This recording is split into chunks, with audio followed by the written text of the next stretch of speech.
Olá, sejam bem-vindos à nossa aula número 10 de História do Brasil. Hoje vamos falar sobre o primeiro reinado. Então, na aula anterior foi possível observar a vinda da família real portuguesa para o Brasil. E esse foi um feito histórico. Jamais na história da humanidade, né, reis soberanos europeus, por exemplo, pisaram em suas colônias aqui na América do Sul. Esta foi a primeira vez. A Revolução Pernambucana, né, que foi um dos motivos, foi a própria administração de Dom João VI. E, por fim, a independência política do Brasil, lá em 1822, que deu início ao primeiro reinado, na figura de Dom Pedro I, imperador do Brasil. Então, qual foi o primeiro imperador do Brasil? Foi Dom Pedro I. Nessa aula de hoje, nós vamos apresentar os principais aspectos do primeiro reinado, que vai de 1822 até 1831. Ou seja, até a abdicação, né? Do início até a abdicação de Dom Pedro. São 9 anos, né, de primeiro reinado. Dom Pedro I vai abdicar o trono em favor de quem? De seu filho, Pedro de Alcântara, que virá a ser aí Dom Pedro II. Fatores da independência. Então vamos iniciar. A independência do Brasil ela foi um arranjo político. De quem? Da elite dominante da colônia. Quem era a elite dominante da colônia que forjou a independência brasileira? Principalmente os grandes proprietários de terra, os latifundiários. O poder da metrópole passou para quem? Para um governo, né, no Brasil, chefiado pelo imperador Dom Pedro I. Então agora não é mais a metrópole portuguesa. Acabou-se o vínculo com Portugal, agora é somente o Brasil, independente. Quanto à participação popular nesse movimento da independência, segundo alguns historiadores, foi inexpressiva essa participação popular. Ou seja, não houve uma grande participação popular, ou seja, não foi o povo que foi lá e exigiu a independência. Né? Foi um arranjo político realmente aí, em torno de Dom Pedro I, forjado pelos grandes proprietários rurais. Nas províncias mais distantes do Rio de Janeiro, que era então a capital da colônia, a notícia da independência levou uns 3 meses para chegar. Por exemplo, lá no sul, né, no Rio Grande do Sul, por exemplo, no norte, no nordeste, demorou cerca de 3 meses para chegar a notícia que o Brasil não pertencia mais a Portugal. O novo governo de Dom Pedro I foi aceito de maneira geral, sem resistência por parte das províncias, exceto naquelas regiões norte e nordeste, né, onde os militares comerciantes, né, os grandes militares, ou seja, a alta patente militar e os grandes comerciantes, eles não queriam romper essas ligações comerciais com Portugal. Tá? Então, por isso que nós temos aí esta divisão. Os latifundiários eram a favor da independência. Os comerciantes, grandes comerciantes, não eram. Eles queriam manter os laços aí com Portugal. E para estabelecer esse governo imperial, né, Dom Pedro I precisou contratar mercenários. Por quê? Porque não havia um exército preparado para resolver esta questão. Né? O exército era uma tropa formada basicamente, a grande massa, por escravos, ex-escravos, pessoas de baixo salários, né? Cabos, soldados que tinham uma baixa remuneração e muitas vezes até se envolviam em conflitos. Então não era um exército confiável. Por isso, então, Dom Pedro I vai contratar mercenários para quê? Para conter as revoltas que não aceitavam o novo governo. O contrato, né, dos mercenários, ele teve um apoio dos proprietários rurais do Centro-Sul. Por quê? Porque eles queriam esta estabilização do governo. Eles queriam um governo forte, centralizado, para quê? Para poder, então, promover os seus interesses. Tá? Quem é o mercenário? Mercenário é aquele que combate, luta por dinheiro ou uma pessoa interesseira, tá? Ou caçador de recompensa. É uma pessoa que não está nem aí para a pátria, por exemplo. Ele não está preocupado, ele não é nem brasileiro, por exemplo. Ele é estrangeiro, vem aqui, luta para desenvolver alguma questão e vai receber por isso, tá? Isso é um mercenário. Dentre os mercenários vindos para o Brasil nós temos Thomas Crosby, Lord Cochrane, John Grenfell, John Taylor, James Norton, Pierre Labatut. Então assim, não vi nunca cair em prova da ESA, por exemplo, esses nomes, né, exceto Lord Cochrane, um dos principais desses nomes, né, que ele vai atuar, por exemplo, na luta na Confederação do Equador, que nós veremos. Tá? Então, assim, não é algo muito comum cair na prova o nome do mercenário. Tá? Não é algo normal de vir, mas Aí estão os nomes dos principais. Vocês estão vendo que nenhum deles é brasileiro, porque são mercenários, vieram de outros países. A luta pela consolidação do governo durou cerca de um ano, então de 22 a 23. Tá? E a luta se estendeu por onde? Por Maranhão, Bahia, Piauí, Pará, né, e a província Cisplatina, que é o atual Uruguai. Em todas as províncias, os revoltosos eles foram derrotados, tá certo?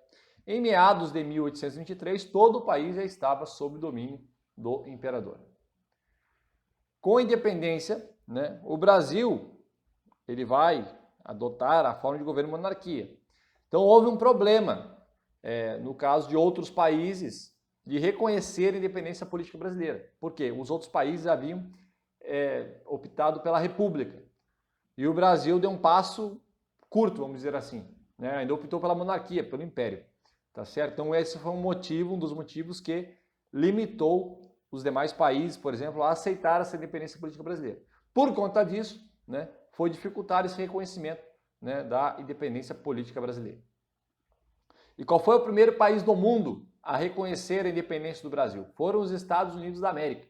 Então o primeiro país a reconhecer a independência política do Brasil foram os Estados Unidos da América lá em 1824, 2 anos após a independência. E quais eram os motivos deste reconhecimento dos Estados Unidos? Porque eles eram contra o colonialismo europeu e queriam também expandir sua influência no continente americano. O governo português, né, Portugal, a antiga metrópole, não queria reconhecer a independência política brasileira, se recusava a reconhecer. E como que foi esse reconhecimento? Foi mediante, né, um apoio da Inglaterra, né, que vai conceder um empréstimo ao Brasil no valor de 2 milhões de libras esterlinas, valor que foi exigido por Portugal para então, né, reconhecer a independência do Brasil. Após o pagamento, Portugal reconheceu, já em 1825, a independência política brasileira. E em 1825, Dom João VI recebeu o título honorário de Imperador do Brasil. Ou seja, ele não atua na função de imperador, mas ele recebe o título, recebe as honras desse título de imperador, mas ele não é imperador do Brasil, tá certo? Depois de Portugal, a Inglaterra e outros países europeus também vão reconhecer a independência política brasileira. Normalmente, esses reconhecimentos se davam por meio do quê? De vantagens econômicas que eram concedidas aos países. O primeiro país latino-americano a reconhecer a independência do Brasil foi o México. Tá? Então, latino-americano foi o México. E qual foi o primeiro país a reconhecer a independência? Foram os Estados Unidos. Mas o latino-americano foi o México. Para o reconhecimento da independência, por exemplo, os ingleses exigiram do governo brasileiro a extinção imediata do tráfico negreiro. Aí a pergunta, os ingleses eram bons, eles não queriam a escravidão, eram contra, né, a opressão do negro, do escravo. Não, eles não eram contra isso. Acontece que escravo não ganha dinheiro, não tem dinheiro para comprar as manufaturas inglesas, por isso que eles eram contra o tráfico negreiro. Além de, por exemplo, os fazendeiros que gastavam altos valores na compra de um escravo, poderiam comprar, adquirir ferramentas e maquinário, por exemplo, dos ingleses e não comprar escravo. Então essa era a questão realmente contra a escravatura, que os ingleses irão bater bastante nesta tecla. Foi assinado então um tratado com os ingleses em 1826 e em 1871 foram declarados livres todos os escravos importados da África a partir daquela data. Entretanto, essa lei ela não foi cumprida. Houve também a renovação do Tratado de 1810, né? Só que outros países, até mesmo para reconhecer a independência brasileira, vão exigir o mesmo tratamento em relação às exportações para o Brasil, com aquela taxa de 15%. Esse tratamento foi estendido então a países como França, Bélgica, Áustria e Dinamarca. Problemas com a balança comercial. Então, devido a essas vantagens concedidas para a importação, o que é a importação? É você comprar um produto de fora do país, que não é produzido no país. Então, havia uma grande importação de produtos. Tudo praticamente que vinha industrializado vinha de fora. Nada era feito no Brasil, porque o Brasil não tinha indústria. Começou a surgir algumas indústrias a partir da era de Dom João VI. mas muito pequenas, perto da grande potência inglesa. Então as nações europeias vão encher o mercado brasileiro com seus produtos. Quase tudo que era consumido no Brasil era importado da Europa. Durante todo o primeiro reinado, que vai de 1822 até 1831, as importações superaram as exportações. O que quer dizer isso? O Brasil comprou mais produtos industrializados do que vendeu, comercializou com o exterior. E para cobrir esse desequilíbrio da balança comercial, o que é a balança comercial? É aquela situação em que você tem a importação e a exportação. A exportação ela tem que ser acima da importação, né? Aí você vai ter uma economia melhor. Se a importação ela é maior que a exportação, você tem um problema, porque você está comprando coisas mais caras e está vendendo coisas baratas, né? Digamos assim, em questões de valores. Então, o governo brasileiro, para tentar cobrir, né, o furo, o rombo da balança comercial, contraía empréstimos em bancos estrangeiros, elevando com isso a dívida externa. Agora vamos falar então sobre a Constituição da Mandioca, que é a primeira Constituição do Brasil, ou melhor, o primeiro projeto. Por que o primeiro projeto? Porque o Dom Pedro não gostou desse projeto e mandou todo mundo para casa, fechou o Congresso, né, e ele impôs depois a Constituição de 24. Mas vamos ver quais eram os principais aspectos desse projeto constitucional de 1823. Projeto aí para ser a primeira Constituição do Brasil. Então, antes da independência do Brasil ainda, em junho, a independência foi em setembro, então em junho, de 1822, Dom Pedro, ele ainda governava o Brasil como príncipe regente, né? Seu pai, Dom João VI, deixou aquele como príncipe regente. Foi convocada então uma Assembleia Constituinte para então elaborar a primeira Constituição do Brasil. A maioria dos membros da Assembleia defendiam quem? Os interesses dos latifundiários, que influíram na independência. Os latifundiários vão apoiar a independência, tá? Mas eles são contra o absolutismo e são contra Portugal, tá certo?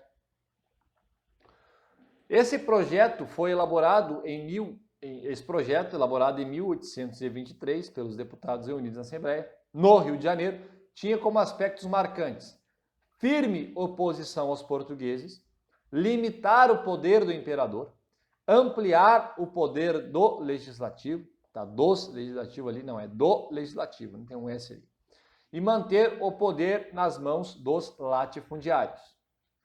Os portugueses que viviam no Brasil eram a maioria dos grandes comerciantes e dos militares de alta patente.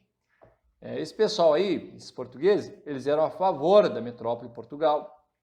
Eles queriam recolonizar o Brasil, né? Então eles ameaçavam a independência política brasileira. Portanto, o projeto constitucional proibia aos estrangeiros de ocupar cargos públicos de representação nacional. Ou seja, não poderiam ser deputados, não poderiam ser senadores, enfim. Esse projeto constitucional ele também queria limitar o poder, né, no caso do imperador, né? O projeto previa, por exemplo, a ampliação dos poderes do legislativo. Quem é o legislativo? Aquele que faz as leis, né? Meio que, digamos assim, um parlamentarismo, né? Podemos dizer.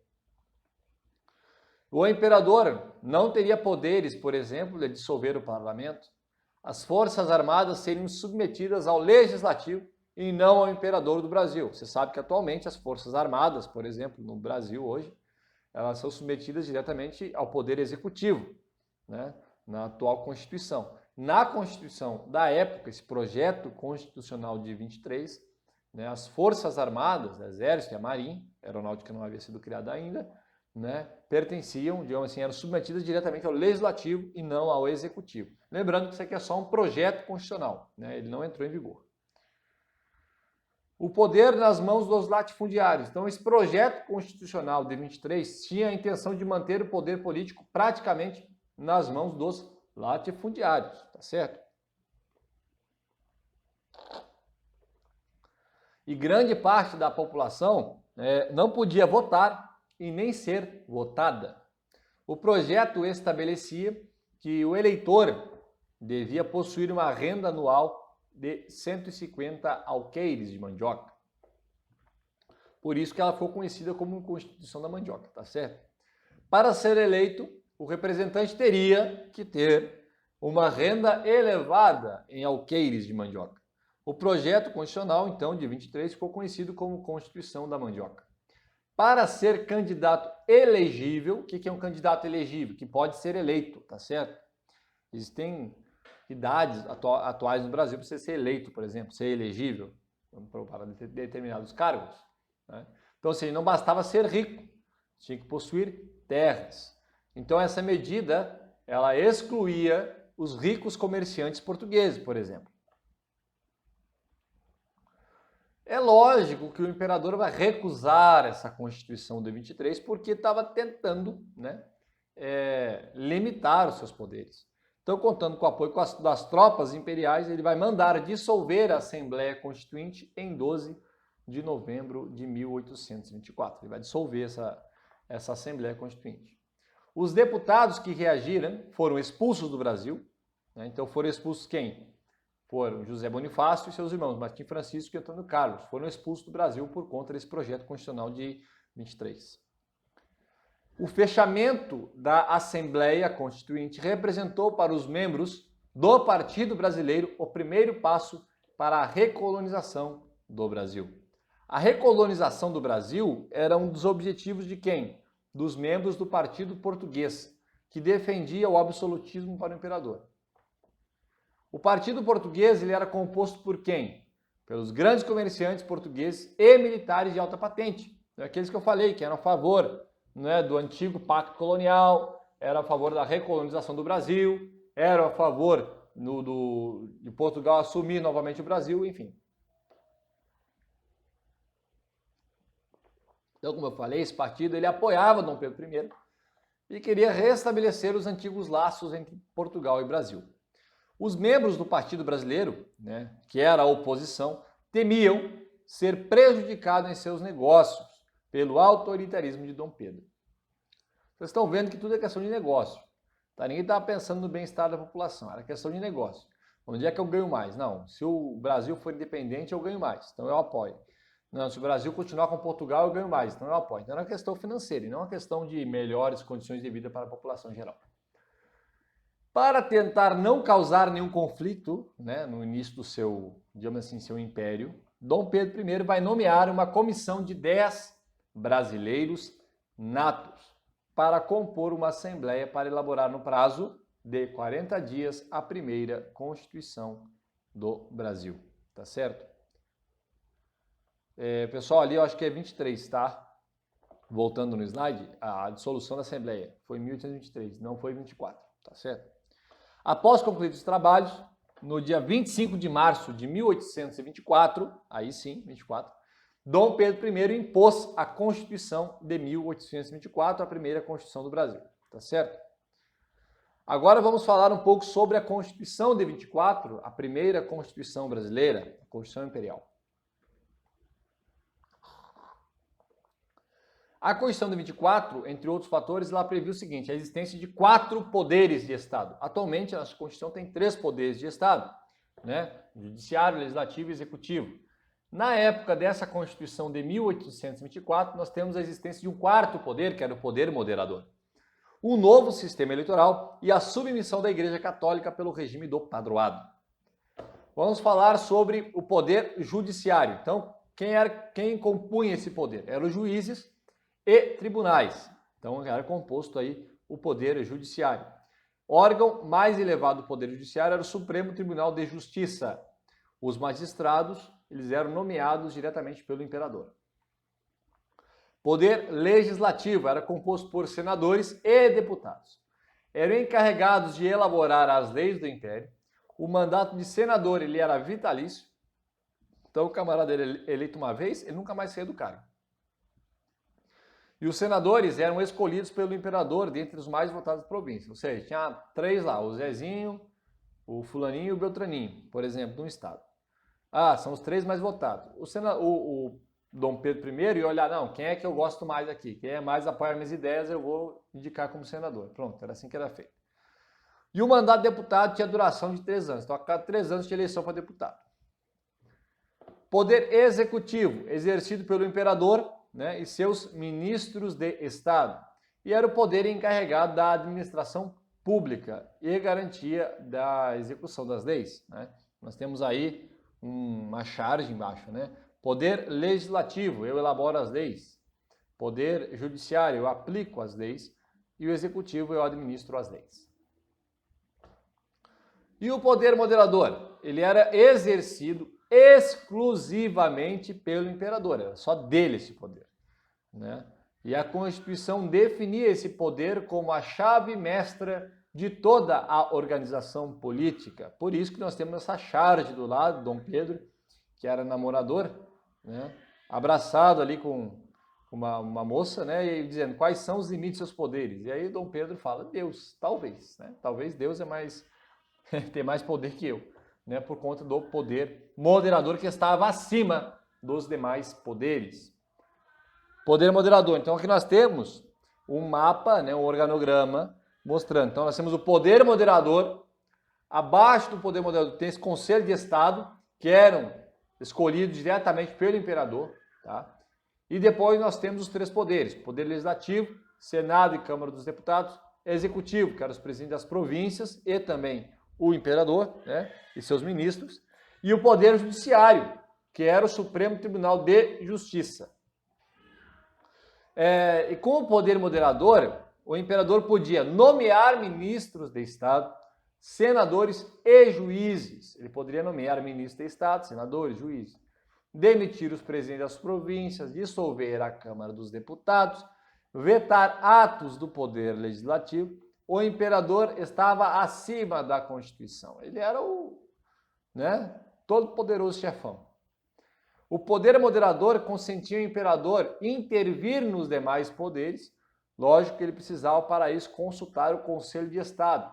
Lembrando que esse Conselho de Estado ele era composto por quem? Por conselheiros vitalícios, que eram nomeados pelo próprio imperador. Você acha que eles iam contra as ideias do imperador? Lógico que não, não é? E o sistema eleitoral? Então, a Constituição de 1824, ela excluía do processo eleitoral quem? A maioria dos homens pobres, as mulheres, os escravos e os índios. O voto era censitário. O que quer dizer isso? É um voto baseado na renda. Voto censitário é o voto baseado na renda. Então, para votar, né, o camarada tinha que ter lá uma renda anual de 100 mil réis. Para se candidatar a deputado, ter uma renda anual de 400 mil réis. E para se candidatar a senador, 800 mil réis. Então, assim, a grande elite ficava no poder, né, os mais ricos. Com o estabelecimento da renda em dinheiro, os grandes comerciantes, na sua maioria portugueses, garantiram sua participação na vida pública, igualando-se em direitos aos grandes proprietários rurais que, como vimos, eram contra aí os portugueses, né? Era a grande rivalidade, Partido Brasileiro e o Partido, né, português. Relação entre Estado e Igreja. Então, a Constituição de 1824, ela declarou que o catolicismo era a religião oficial do Brasil. O que regia a relação entre o Estado e a Igreja era o chamado regime do padroado. A Igreja Católica ficava sob controle do imperador. Inclusive, as ordens emanadas do Papa, né, que é o chefe da Igreja Católica até hoje, ele, ou seja, o seu clero, né, os padres e bispos, só poderiam acatar as ordens do Papa com autorização do imperador. Então havia isso. Isso era um problema, a igreja não gostava disso não. Por isso que houve muitos conflitos em que padres, né, se revoltaram contra aí o império. Então o imperador nomeava sacerdotes para os cargos eclesiásticos. Ao império cabia o que é a remuneração do clero. Então o clero era remunerado pelo império, pelo Estado. E os sacerdotes eram praticamente funcionários públicos.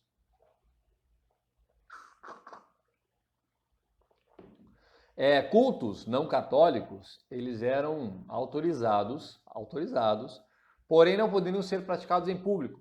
Você não poderia construir uma igreja protestante, uma igreja, por exemplo, luterana, uma igreja, enfim, não poderia. Não poderia construir, por exemplo, um local, né, das crenças da Umbanda, por exemplo. Não poderia. Em público, não. A lei proibia qualquer culto templo público que não fosse católico, só poderia haver igrejas católicas. Embora o culto particular, na casa das pessoas, poderia ser feito. Tem vezes que não tinha como fiscalizar isso, né? O trabalho escravo, então os grupos dominantes que fizeram a independência, né, os grandes latifundiários, por exemplo,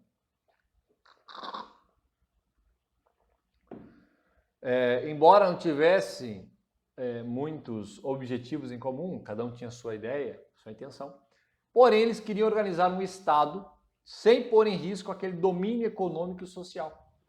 Eles queriam manter e mantiveram, né, durante todo o período imperial, o trabalho escravo. Então, durante todo o período imperial, nós vamos ter o trabalho escravo.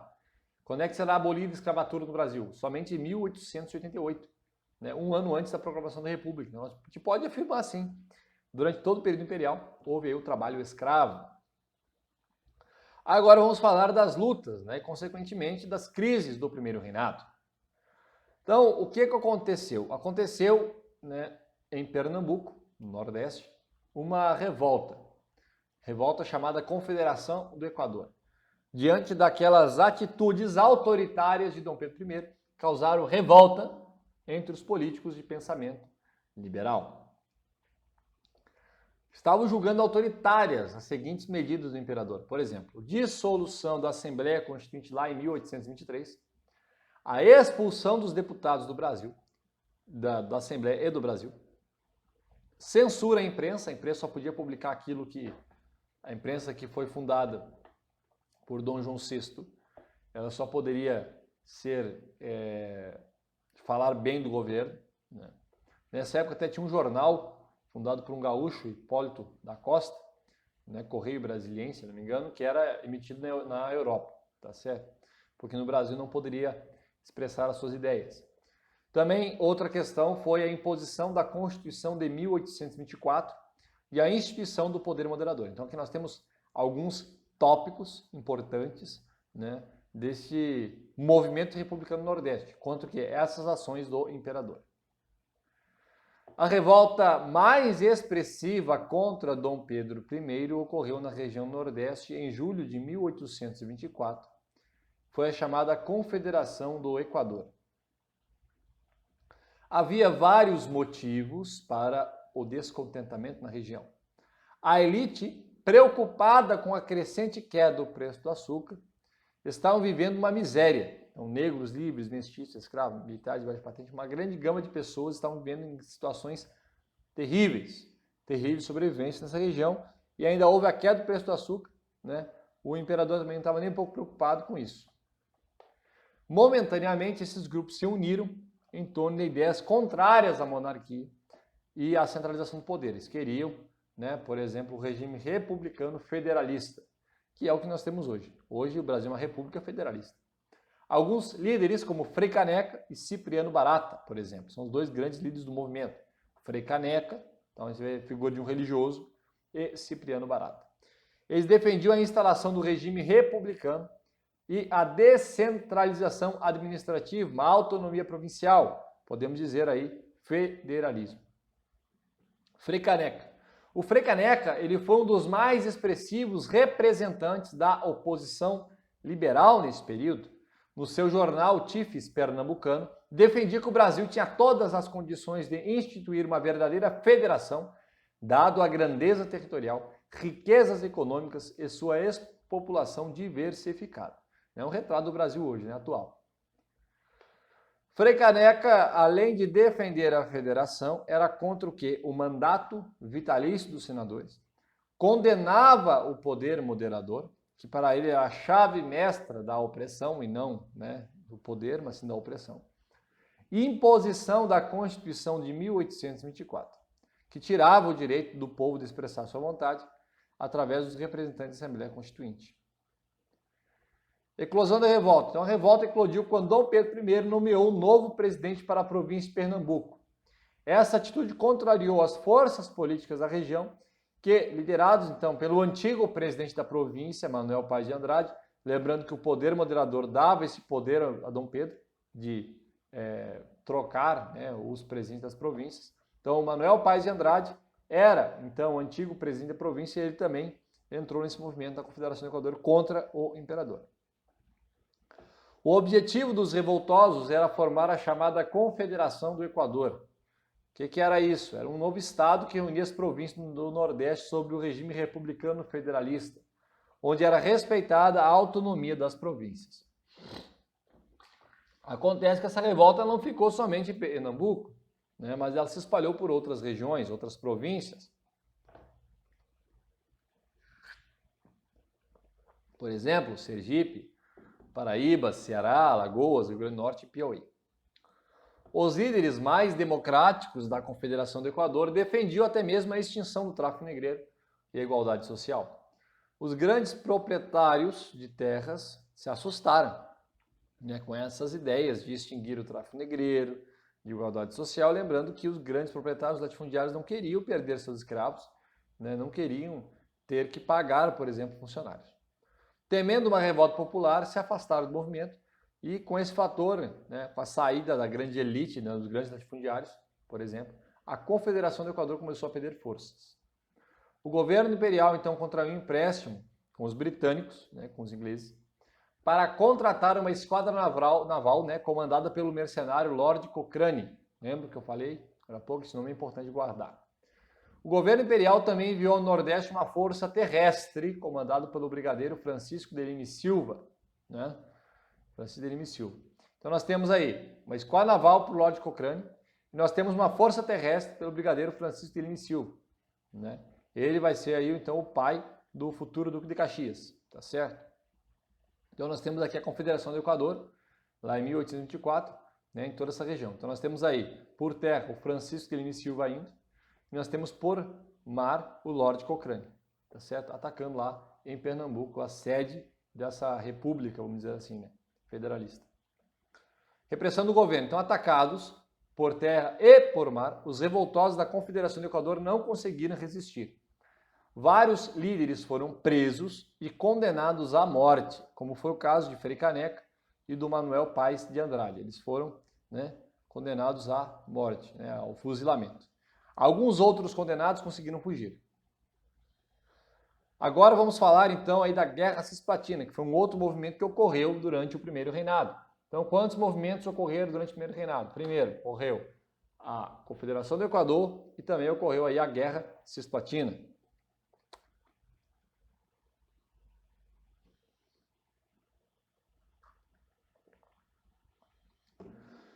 Tá, quando a gente fala em província cisplatina, o aluno perguntar, mas onde é que fica isso? Fica no atual estado, tal país Uruguai, tá? Então, o Uruguai é a província cisplatina. Segundo o Tratado de Badajoz, né, lembra dos tratados de 1801, essa região já pertencia à Espanha, tá?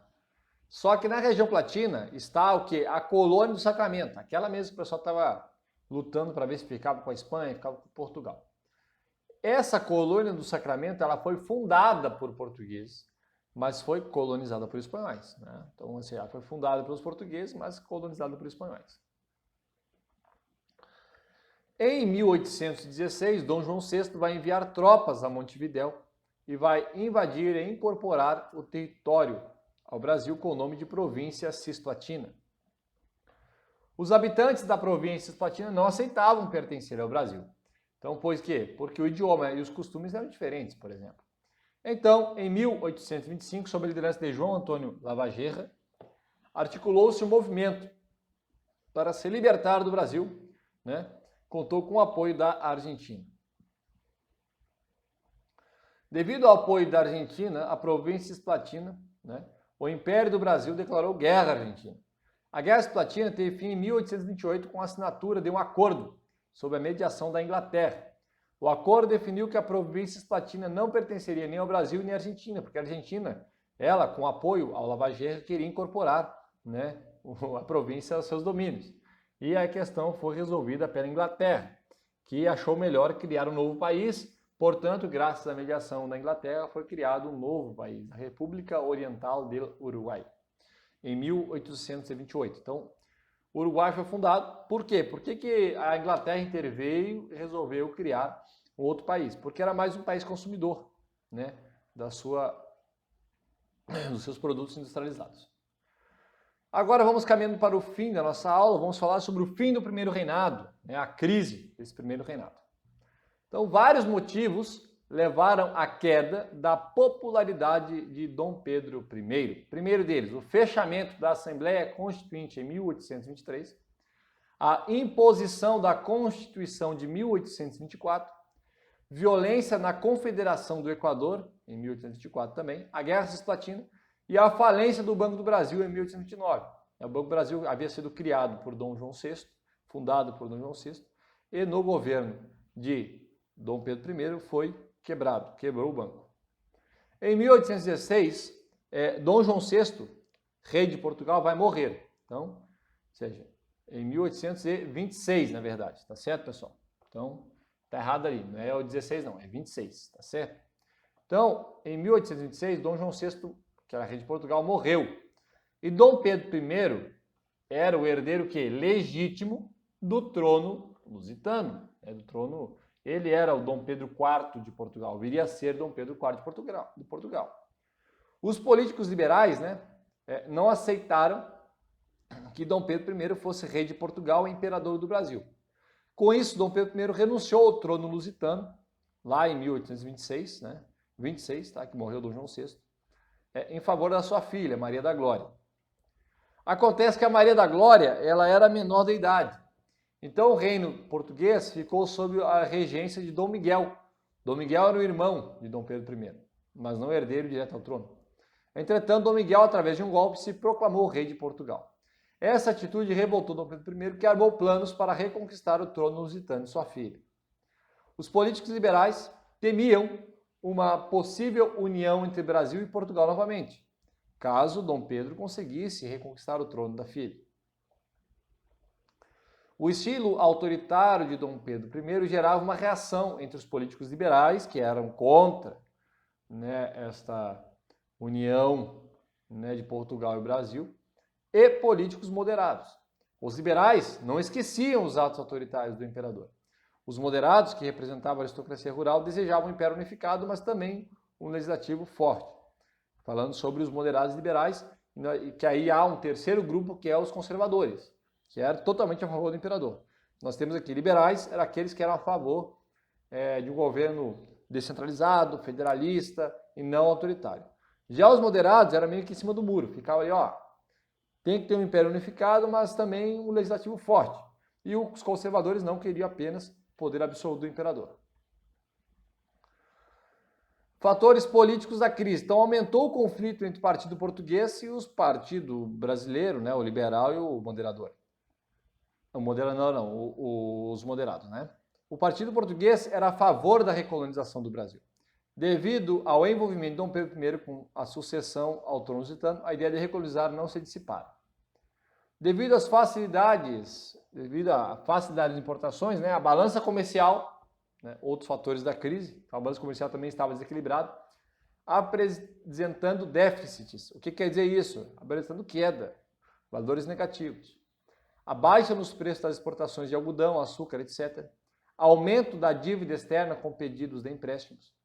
Para o aparelhamento das Forças Armadas que lutaram na Confederação do Equador e Guerra Cisplatina. Então, uma série de problemas que vinham ocorrendo. O aumento do custo de vida para a população era o aspecto mais perceptível da crise econômica. Os comerciantes portugueses dominavam o comércio e o varejo. Os comerciantes portugueses elevavam os preços dos produtos. O rei, Dom João VI, ele havia criado a imprensa régia, quando ele esteve no Brasil. No período joanino surgiram diversos jornais. A imprensa passou a desempenhar um papel significativo no cenário político brasileiro. Muitas vezes defendiam suas propostas para o país e criticavam duramente os adversários até o governo.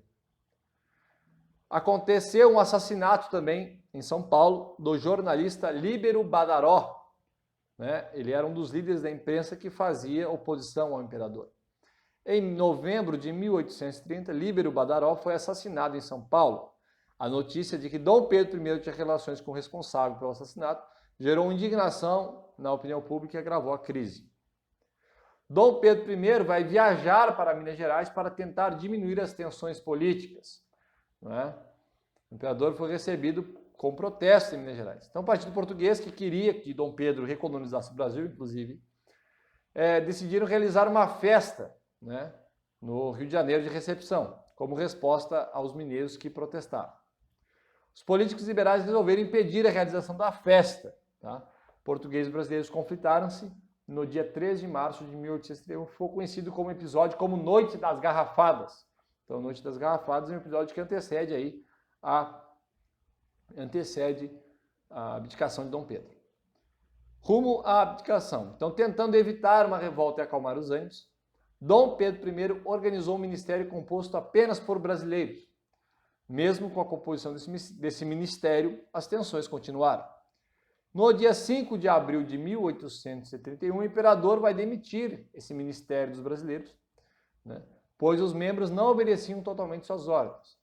Então o imperador nomeou outro ministério, porém composto apenas por portugueses conservadores.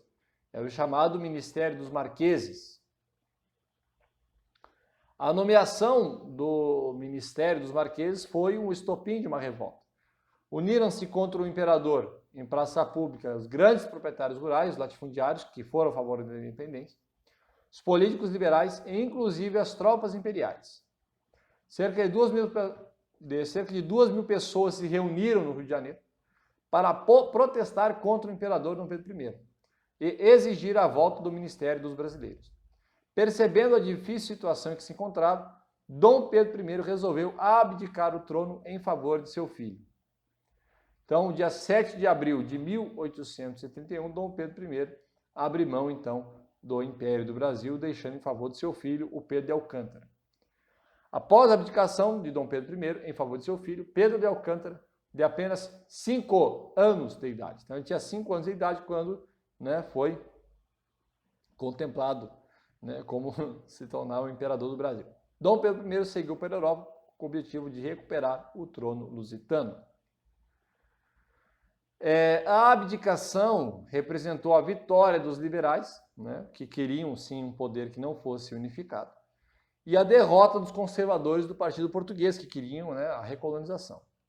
A oposição ao governo, que saiu-se vencedora, era representada pelos políticos liberais e exaltados. Veremos aí na próxima aula as distinções.